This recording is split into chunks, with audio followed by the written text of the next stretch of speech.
Number 13, zoologists studying two populations of tigers conducted a two-sample t-test for the difference in means to investigate whether the tigers in population X weigh more on average than the tigers in population Y.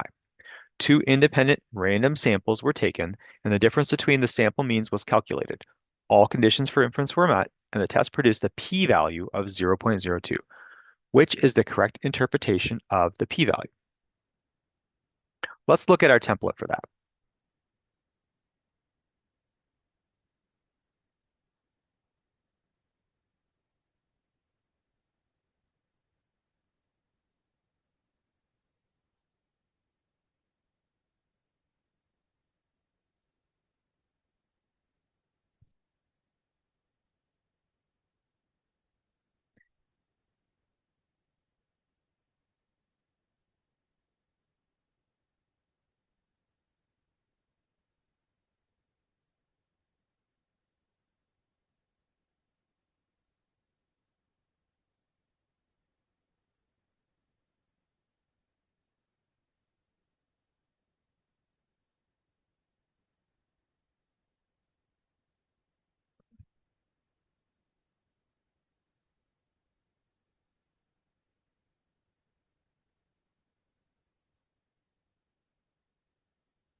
All right, from our template statements, here is the interpretation of a p-value. Assuming the null is true, there's a blank probability of getting a sample as extreme or more as the one we observed using the same method. That's the quickest way that I know of writing it.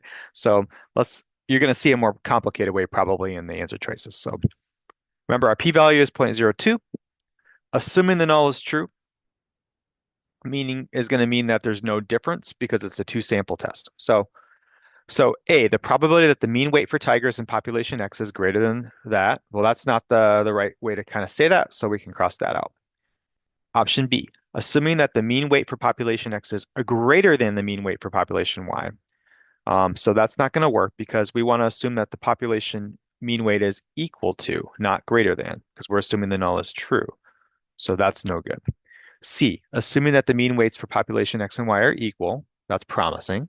The probability of observing a difference as great or greater than the sample difference is 0.02.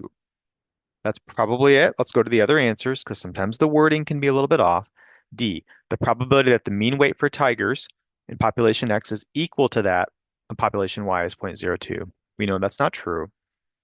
And letter E, move this out here.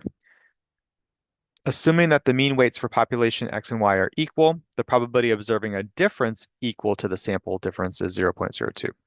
Now, that looks like it's the right answer, but in our p-value, it's getting a sample as extreme or more. So remember, a p-value is not just a number, it's a range of numbers in the more extreme direction.